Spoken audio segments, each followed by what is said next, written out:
کے غم خانے میں علماء دیوبند. الحمد للہ وکفا وسلام علی عباده الذین اصطفى اما بعد فاعوذ باللہ من الشیطان الرجیم بسم اللہ الرحمن الرحیم ویسألونک عن الروح قل الروح من امر ربی وما اوتیتم من العلم الا قلیلا. صدق اللہ العظیم. سبحان ربک رب العزة عما یصفون وسلام علی المرسلین والحمد للہ رب العالمین. اللہم صلی علی سیدنا محمد وعلی آل سیدنا محمد وبارک وسلم. اللہم صلی علی سیدنا محمد وعلی آل سیدنا محمد وبارک وسلم. اللہم صلی علی سیدنا محمد وعلی آل سیدنا محمد وبارک وسلم.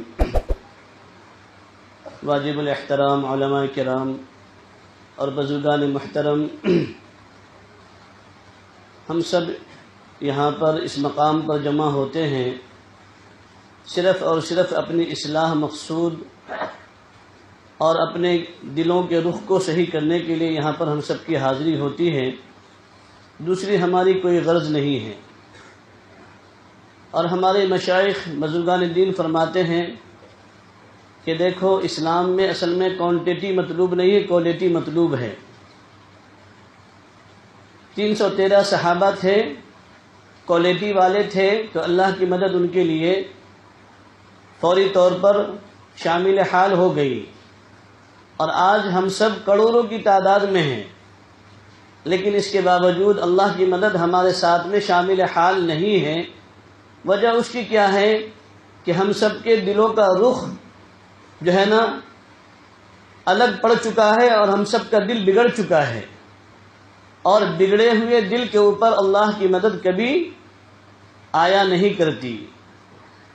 بگڑے ہوئے دلوں والوں کے ساتھ اللہ کی مدد کبھی شامل حال نہیں ہوا کرتی. اس لیے اللہ تبارک و تعالیٰ نے جگہ بجگہ اپنے دل کے رخ کو صحیح کرنے کے لیے حکم دیا ہے. اور بار بار اللہ تبارک و تعالیٰ نے فرمایا ہے، یا ایھا الذین آمنوا اذکروا اللہ ذکرا کثیرا واذکروا اللہ کثیرا واذکروا اللہ کثیرا لعلکم تفلحون.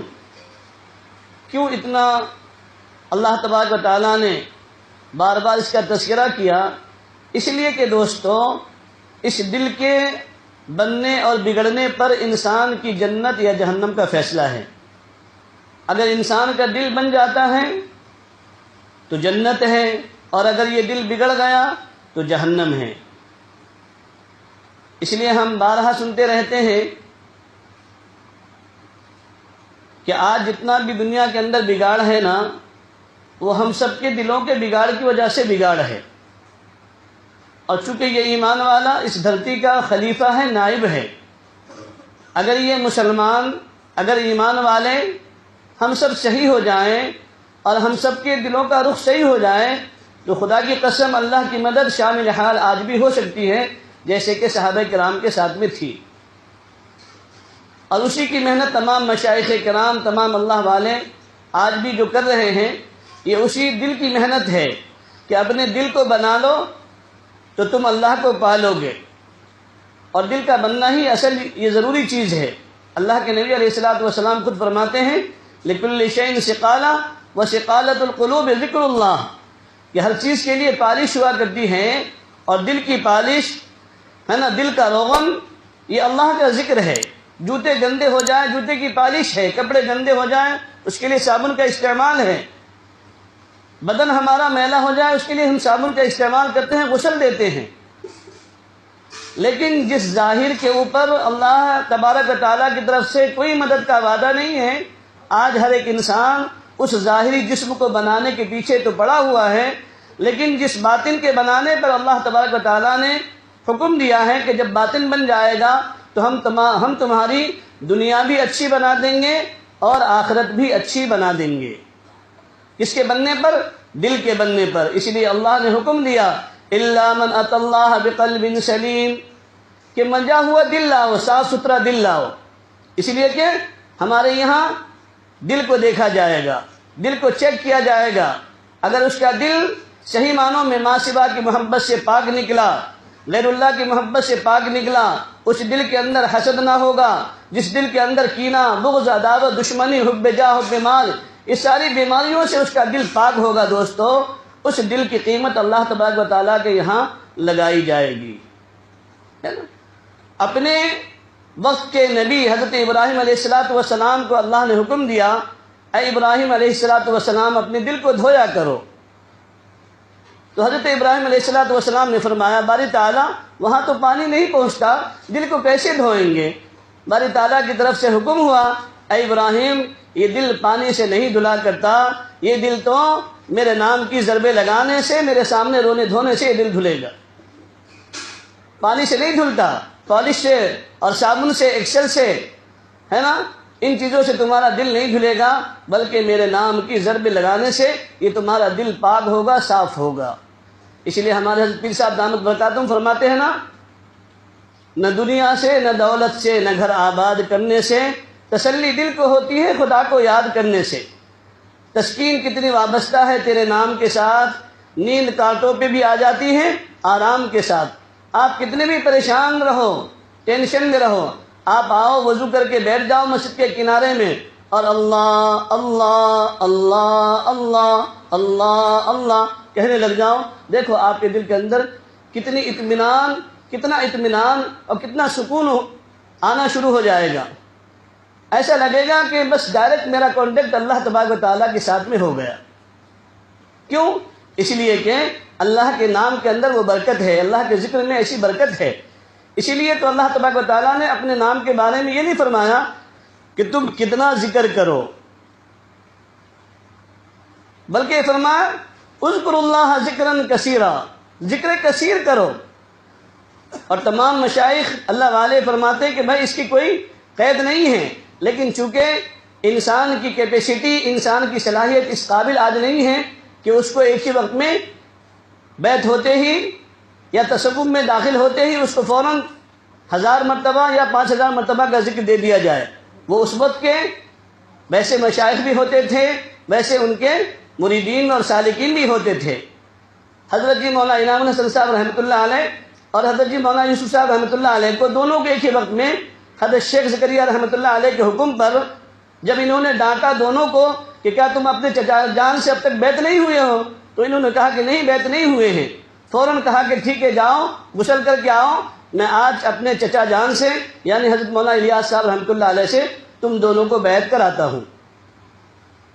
ان کے حکم پر گئے، غسل کر کے آئے، دونوں کو حضرت شیخ نے حضرت جی مولانا الیاس صاحب رحمۃ اللہ علیہ کے سامنے بٹھا دیا دو پہلو اور فرمایا کہ چچا جان ان دونوں کو بیعت کر لو۔ تو پہلے حضرت مولانا الیاس صاحب رحمۃ اللہ علیہ مسکرائے اور فرمانے لگے اچھا لگتا ہے تم نے ان کو ڈانٹ پلائی ہے اسی لیے یہ بیعت ہونے کے لیے آ گئے ہیں، ورنہ یوسف کو تو میں کتنی مرتبہ کہا، یہ کہتا تھا کہ ارے ابا جی بیعت سے کیا ہوگا، میرا بیعت سے میرا کیا ہوگا، میں بارہا کہتا رہا، لیکن یہ کھیل کود میں ٹال دیتے تھے، یوں ہی ٹال دیتے تھے۔ خیر اس وقت میں جب بیعت ہو گئے، بیعت ہونے کے بعد فوراً بانی تبلیغ مولانا الیاس صاحب رحمۃ اللہ علیہ نے حضرت مولانا یوسف صاحب رحمۃ اللہ علیہ کو کتنا ذکر دیا، صرف 1000 مرتبہ، اور مولانا انعام صاحب رحمۃ اللہ علیہ کو حضرت جی مولانا انعام صاحب رحمۃ اللہ علیہ کو یہ فرما دیا انعام تمہارے لیے کوئی قید نہیں ہے، تم 1000 سے لے کر جتنا چاہو 10,000 تک کر سکتے ہو۔ حضرت شیخ کو بھی ہنسی آئی، حضرت شیخ نے فرمایا کہ حضرت یہ تو ابھی بچے ہیں، ابھی اس قابل نہیں ہے، آپ نے اتنا ان کو ذکر دے دیا۔ تو حضرت مولانا الیاس صاحب رحمۃ اللہ علیہ نے فرمایا مولانا زکریا صاحب انعام کے اندر وہ صلاحیت موجود ہے کہ یہ جتنا چاہے ذکر کر لیں، اس کے اوپر کوئی دوسرا اثر نہیں ہوگا، اور میری آنکھیں دیکھ رہی ہیں کہ انعام سے اللہ تبارک و تعالیٰ بہت لمبے زمانے تک دعوت کا دین کا کام لے گا، اسی لیے میں نے ان کو کوئی قید نہیں لگائی ہے، اور مولانا یوسف صاحب رحمۃ اللہ علیہ کو قید لگائی کہ بس 1000 مرتبہ ذکر کرنا ہے۔ تو پھر حضرت شیخ زکریا رحمۃ اللہ علیہ نے پوچھا کہ مولانا یوسف کو آپ نے 1000 دیا ہے اور انعام صاحب کو اتنا دے دیا، تو فرمانے لگے کہ یوسف ابھی تھوڑا سا کیا ہے، بچپنا ان کے اندر ہے اور ابھی ان کی ہمت کم ہے، آگے چل کر انشاءاللہ ان کی تسبیحات معمولات کو بڑھا دیں گے، ہے نا دوستو۔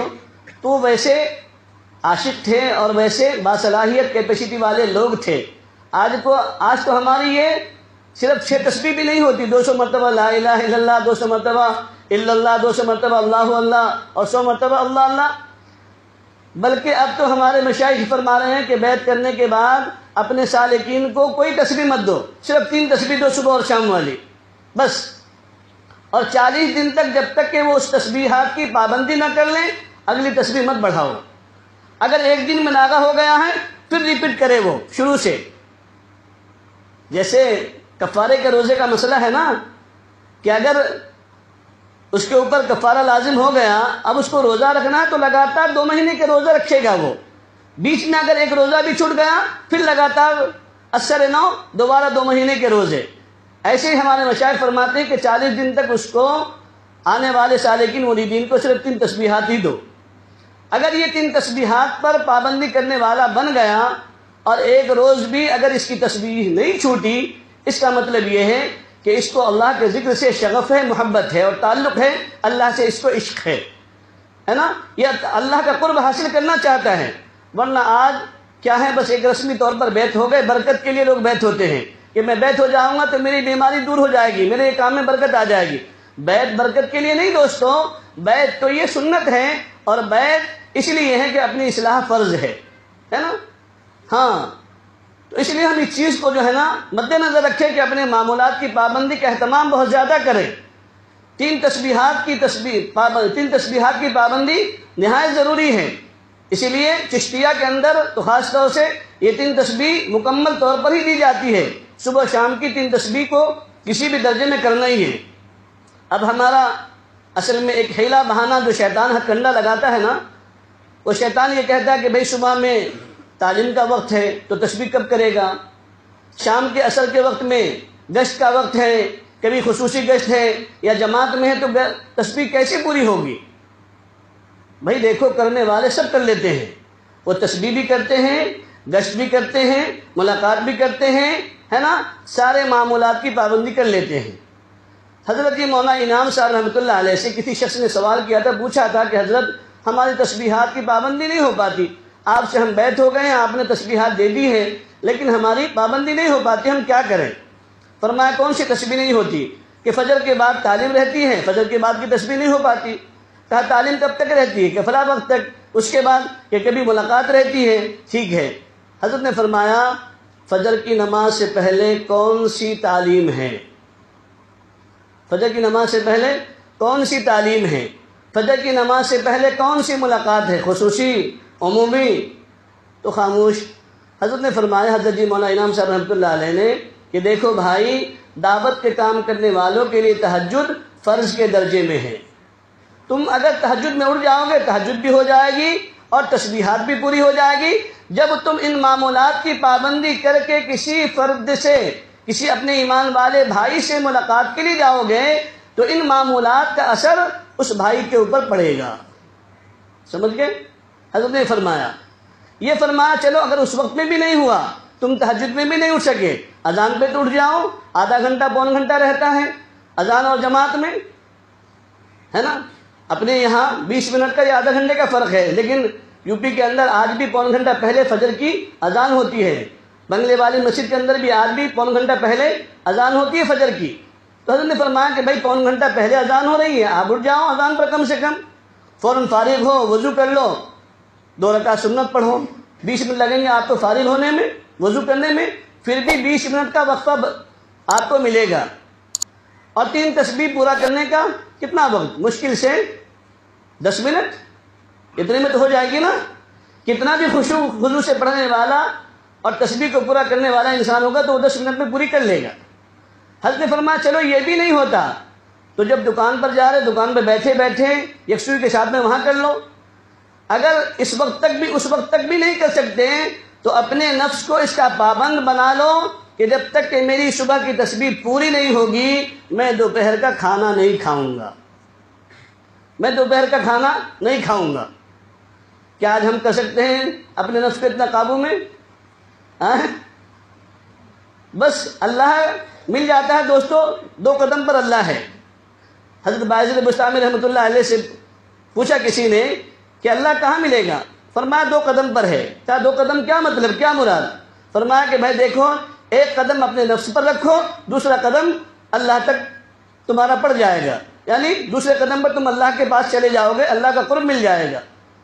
حضرت موسیٰ علیہ السلام نے فرمایا باری تعالیٰ میں آپ کا قرب چاہتا ہوں، فرمایا دع نفسک وتعال، اپنے نفس پر قدم رکھ دے اور میرے پاس آ جا، یعنی اپنے نفس کو تو کیا کر دے، کچل دے، اپنے نفس کو توڑ دے، اپنے نفس کی اتباع مت کر، بس نفس کو چھوڑ دو، میرے پاس میں آ جاؤ، میری ملاقات ہو جائے گی۔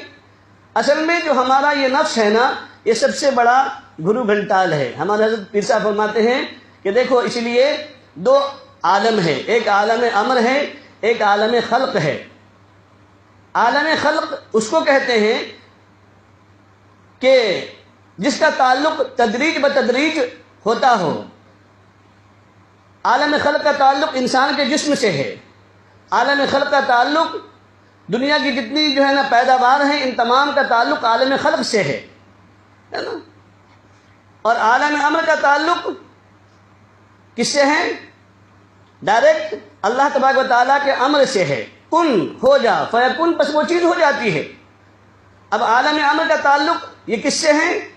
انسان چونکہ جو چیزوں کے مجموعے کا نام ہے، ایک انسان کا ظاہری جسم ہے اور ایک انسان کی جو اصل چیز ہے وہ کیا ہے؟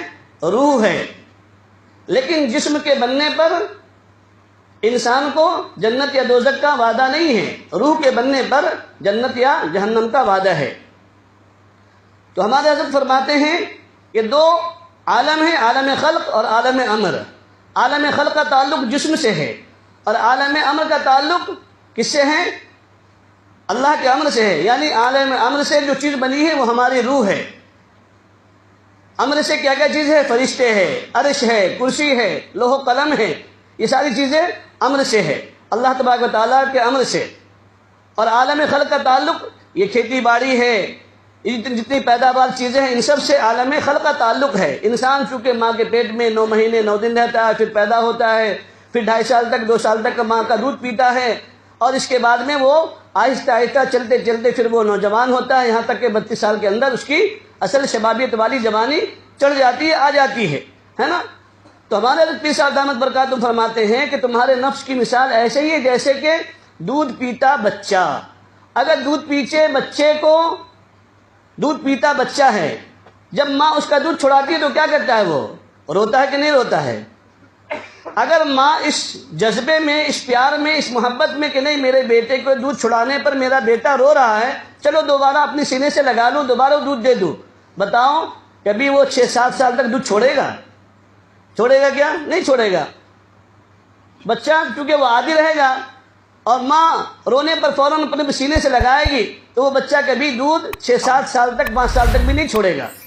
لیکن کیا کرتی ہے ماں کہ نہیں بچہ روئے، لیکن چونکہ حکم ہے، امر ہے اللہ کا، تو ٹھیک ہے 2 سال 2.5 سال تک ہم پلائیں گے، اس کے بعد میں نہیں پلائیں گے، تو چھڑاتی ہے۔ بچہ روتا ہے تو بچے کو کبھی بسکٹ، کبھی کچھ اور کبھی روٹی، کبھی چاول، دال چاول، فلاں فلاں دیتے دیتے یہاں تک کہ اس بچے کو روٹی چاول کھانے کی عادت پڑ جاتی ہے۔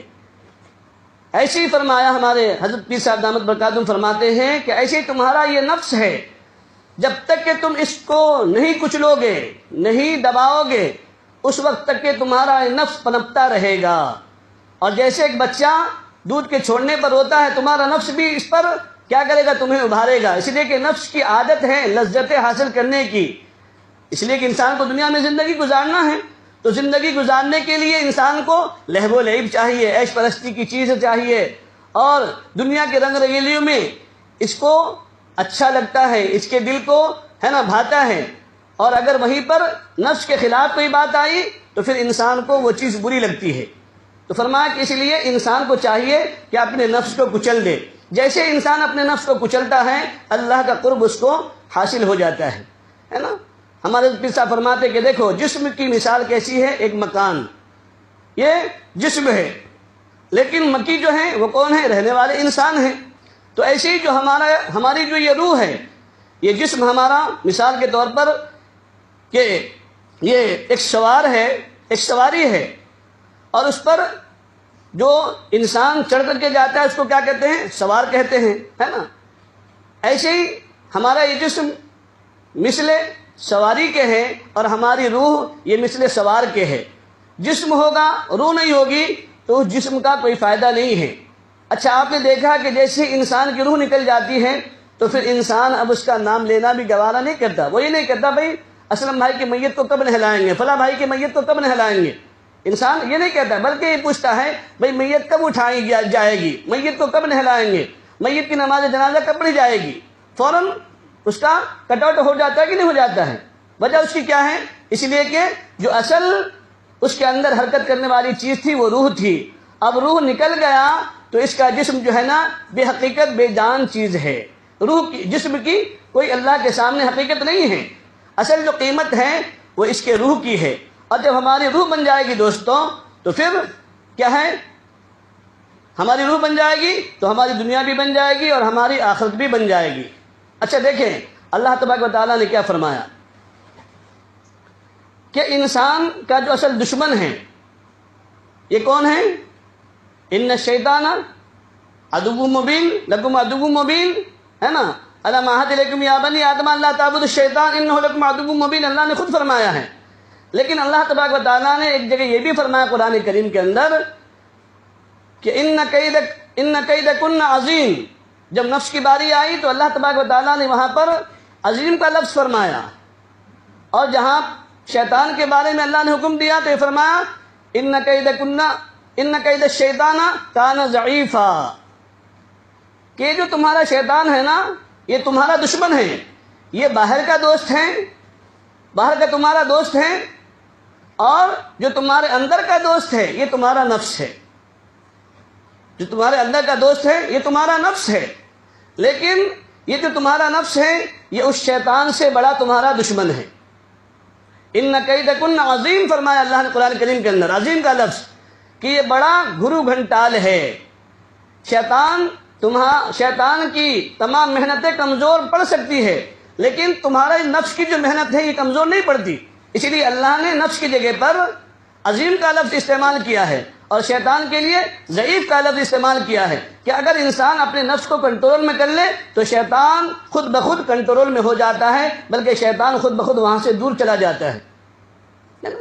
اب حدیث میں آتا ہے اگر کوئی انسان بسم اللہ پڑھ کر اپنے گھر کے دروازے کو بند کرے تو فوراً تمام جتنے بھی خبیث شیاطین جن و انسان جو بھی ہوتے ہیں وہاں سے وہ تمام کے تمام وہاں سے نکل جاتے ہیں۔ کیوں؟ اس لیے کہ اب اللہ کا نام لے لیا گیا ہے نا، تو اللہ کے امر پر عمل کرنے کی وجہ سے اب وہ چیز وہاں سے نکل جاتی ہے۔ ایسے ہی جب انسان اللہ کے ڈر سے اپنے نفس کو کچلتا ہے تو شیطان کی پھر ہمت پست ہو جاتی ہے اور یہ انسان کامیاب ہو جاتا ہے نا۔ آج ہم سب کا مزاج کیا ہے؟ ہم جس عمل کو بھی کرتے ہیں صرف ایک لذت حاصل کرنے کے لیے، کیفیت حاصل کرنے کے لیے کہ مجھے اس ذکر سے میری کیفیت بن جائے، مجھے لذت حاصل ہو جائے۔ دوستو ہمارے مشائخ فرماتے ہیں کہ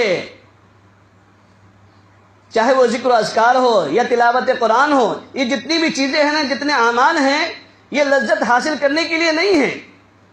یہ لذت تو خود بخود تم کو اس کی ملے گی، اگرچہ دنیا میں نہ ملی تو آخرت میں ملے گی، لیکن اصل میں ان تمام اعمال کو تو اللہ کا امر سمجھ کر کرنا ہے، اس لیے کہ اللہ کا امر یہ باقی رہے گا، لذتیں ختم ہو جائے گی، کیفیت یہ ختم ہو جائے گی، کیفیت ختم ہونے والی چیز ہے۔ اس لیے دوستو ہماری کیفیت بنے تو بھی ہمیں ذکر کرنا ہے، نہ بنے تو بھی ہمیں ذکر کرنا ہے۔ ساتھیوں کی شکایت آتی کہ حضرت ہم ذکر تو کر رہے ہیں لیکن مراقبے میں دھیان نہیں لگتا۔ بھائی 5-10 منٹ سے دھیان یقیناً نہیں لگے گا جب تک کہ آپ آدھا گھنٹہ پون گھنٹہ ذکر کی عادت نہ ڈالیں، مراقبے کی عادت نہ ڈالیں، اس وقت تک کہ آپ کو اس کی لذت محسوس نہیں ہوگی، کیفیت محسوس نہیں ہوگی اور آپ کا دھیان نہیں جمے گا۔ اور حضرت بلگامی رحمۃ اللہ علیہ تو فرمایا کرتے تھے کہ بھائی دیکھو چاہے تمہارا دھیان لگے یا نہ لگے، دھیان لگے تو بھی اللہ کا ذکر کرنا ہے، دھیان نہ لگے تو بھی اللہ کا ذکر کرنا ہے نا۔ دل چاہے تو بھی قرآن پاک کی تلاوت کرنی ہے، نہ چاہے تو بھی قرآن پاک کی تلاوت کرنی ہے، نماز میں دھیان لگے تو بھی پڑھنا ہے، نہ لگے تو بھی پڑھنا ہے۔ کیفیت اور لذت حاصل کرنے کے لیے نہیں بلکہ اللہ کا امر ہے، اور اللہ کا امر سمجھ کر جب کریں گے ایک وقت وہ آئے گا کہ انشاءاللہ اس کی کیفیت، اس کی لذت تمہیں حاصل ہو جائے گی، ہے نا۔ ہاں دوستو اس لیے ہم سب اس ذکر کو پابندی کے ساتھ میں انشاءاللہ کرنے والے بنیں، کریں گے نا انشاءاللہ۔ جب آپ پابندی کریں گے تسلسل جب باقی رہتی ہے، کسی چیز کے اندر باقی رہتا ہے تسلسل، تو پھر اس کی برکت باقی رہتی ہے، اس کا ایک نور باقی رہتا ہے۔ گزشتہ مجلس کے اندر میں نے حضرت مفتی زین العابدین صاحب رحمۃ اللہ علیہ کا واقعہ عرض کیا تھا کہ حضرت بلگامی رحمۃ اللہ علیہ نے بھی اپنی کس کتاب کے اندر رمضان سے رمضان تک اس واقعے کو نقل کیا ہے کہ حضرت مفتی زین العابدین صاحب رحمۃ اللہ علیہ وقت لگانے کے لیے گئے نظام الدین سے، واپس آنے کے بعد حضرت مولانا یوسف صاحب رحمۃ اللہ علیہ سے انہوں نے اجازت چاہی کہ حضرت گھر جانا چاہتا ہوں۔ حضرت نے فرمایا اور وقت بڑھا لو، بڑھایا، آ گئے واپس، وقت پورا ہونے کے بعد پھر فرمایا کہ حضرت جانا چاہتا ہوں، پھر فرمایا حضرت نے کہ اور وقت بڑھا لو، بڑھا لیا۔ پھر جب واپس آئے پھر اجازت چاہی کہ حضرت اب جانا چاہتا ہوں، تو حضرت نے فرمایا کہ ٹھیک ہے جاؤ، لیکن اب آئندہ وقت کب لگاؤ گے؟ تو حضرت مفتی زین العابدین صاحب رحمۃ اللہ علیہ نے فرمایا کہ انشاءاللہ اپنے وقت پر مئی کی چھٹیوں میں وقت لگاؤں گا۔ حضرت جی مولانا یوسف صاحب رحمۃ اللہ علیہ نے فرمایا کہ ٹھیک ہے جاؤ، اپنے اس تسلسل کو باقی رکھنا، اپنے اس تسلسل کو باقی رکھنا۔ تو حضرت کو تعجب ہوا، سمجھ نہیں سکے، فرمایا کہ حضرت آپ جو فرما رہے ہیں تسلسل باقی رکھنا نہیں سمجھ سکا، آپ کیا فرمانا چاہتے ہیں؟ تو حضرت مولانا یوسف صاحب رحمۃ اللہ علیہ نے فرمایا کہ دیکھو بھائی مفتی صاحب، ابھی آپ ماشاءاللہ وقت لگا کر آئے ہیں، وہاں پر آپ نے روزانہ گشت کیے ہیں، ملاقاتیں کی ہے نا، تعلیم کی ہے، ان تمام اعمال کو آپ نے کیا ہے، ایسے ہی ان تمام اعمال کو اپنے مقام پر بھی کرتے رہنا، اس تسلسل کو باقی رکھنا۔ تسلسل باقی رکھیں گے تو برکت باقی رہے گی اور پھر اس کا نور باقی رہے گا۔ اس لیے کہ جب کسی کام کو پابندی کے ساتھ میں لگاتار کیا جاتا ہے تو اس کی ایک برکت بھی ہوتی ہے، اس کی ایک نورانیت بھی ہوتی ہے۔ آج ہم چھوڑ پکڑ کر دیتے ہیں، کھانے کو ضروری سمجھتے ہیں، شادی بیاہ کو ضروری سمجھتے ہیں، ہے نا، تمام چیزوں کو ہم ضروری سمجھتے ہیں، کھیت کے کام کو ضروری سمجھتے ہیں، دکان کے کام کو ضروری سمجھتے ہیں۔ دوستو اس سے کہیں زیادہ ضروری یہ اللہ کا ذکر بھی ہمارے لیے ہے نا۔ اس کے لیے ہم اپنے اوقات کی ترتیب بنائیں کہ ٹھیک ہے اگر اس وقت میں ہمارا یہ ذکر یہ معمولات ہمارے پورے نہیں ہو رہے ہیں تو اس کے لیے ہم اپنے وقت کو نکالیں گے، سونے سے پہلے یا رات میں تہجد کے وقت میں یا فجر سے پہلے یا فجر کے وقت میں ایک وقت جب تک کہ آپ نہیں نکالیں گے، جیسے آپ نے دکان کے لیے ٹائم ٹیبل بنا رکھا ہے نا، دیگر چیزوں کے لیے آپ نے ٹائم ٹیبل متعین کیا ہے، ایسے ہی دوستو ذکر و اذکار کے لیے، تعلیم کے لیے، تلاوت کے لیے، ہر چیز کے لیے آپ اپنی زندگی کا ایک خاکہ بنائیں، ایک ٹائم ٹیبل بنائیں۔ جب ٹائم ٹیبل آپ بنا لیں گے تو آپ کے لیے ان اعمال کا کرنا بہت آسان ہو جائے گا۔ حضرت تھانوی رحمۃ اللہ علیہ کی خدمت میں ایک دفعہ غالباً حضرت گنگوہی رحمۃ اللہ علیہ تشریف لائے، حضرت نے مہمان نوازی کرائی حضرت تھانوی نے، اور حضرت نے فرمایا کہ حضرت آپ کی اجازت چاہتا ہوں، میں 10 منٹ جا کر کے واپس آتا ہوں۔ تو حضرت گنگوہی سمجھ گئے کہ مولانا اشرفی تھانوی رحمۃ اللہ علیہ جو ہے نا اپنے معمولات کے اور اپنے کام کے پابند ہیں، چلے گئے، 10 منٹ کے بعد میں واپس آئے۔ پھر پوچھا حضرت گنگوہی رحمۃ اللہ علیہ نے کہ مولانا اشرف علی تھانوی آپ کہاں گئے تھے؟ تو حضرت تھانوی علیہ الرحمہ نے فرمایا کہ حضرت اس وقت میں میرا جو یہ ٹائم ہے اس وقت میں بیان القرآن لکھنے کا ٹائم ہے، بیان القرآن تفسیر کی جو کتاب لکھی حضرت نے، یہ وقت جو میرا خاکہ بنا ہوا ہے ٹائم ٹیبل کا، تو یہ میرا وقت تفسیر کے لکھنے کا ہے۔ اب اس وقت میں آپ تشریف لے آئے ہیں تو میں 1 گھنٹہ لکھتا تھا، 1 گھنٹہ نہیں لکھ سکا، لیکن میں اس برکت کو باقی رکھنے کے لیے 1 آیت میں نے لکھی ہے اور اس کی آدھی تفسیر لکھ کر کے آ گیا ہوں۔ تو حضرت گنگوہی رحمۃ اللہ علیہ بہت خوش ہوئے، بہت دعائیں دی انہوں نے، فرمایا کہ اللہ آپ کو جزائے خیر دے، آپ نے تسلسل کو باقی رکھا، اس تسلسل کو باقی رکھنے میں برکت باقی رہتی ہے اور نورانیت بھی باقی رہتی ہے۔ تو دوستو اصل چیز یہ ہے، ہم ٹھیک ہے جب زیادہ نہیں کر سکے، مراقبہ اگر 20 منٹ کرنا نہیں کر سکے کسی بھی کام کی وجہ سے، مشغولی کی وجہ سے، آپ 10 منٹ کر لیں، 5 منٹ کر لیں، لیکن اب آپ 5 منٹ کرتے رہیں گے دودھ پیتے بچے کی طرح سے کہ نہیں ہم 5 سال تک دودھ ہی پیتے رہیں گے، تو پھر ہمارا فائدہ کیا ہوگا؟ اگر کوئی بچہ 8 سال کی عمر تک نرسری میں رہے تو ماں باپ گوارا کرتے ہیں کیا؟ کرتے ہیں کیا؟ اس کو گوارا نہیں۔ ہر ماں باپ کی خواہش ہوتی ہے کہ نہیں اب یہ بچہ میرا 8 سال کا ہو گیا، اب یہ نرسری کے قابل نہیں ہے، اب تو یہ تیسری کے قابل ہے، اس کا ایڈمیشن تیسری میں ہونا چاہیے۔ تو دوستو ہم بھی بڑھنے کی کوشش کریں اور ان معمولات کی پابندی کریں۔ اللہ تبارک و تعالی ہم سب کو ان باتوں پر عمل کرنے کی توفیق نصیب فرمائے۔ وما علینا الا البلاغ۔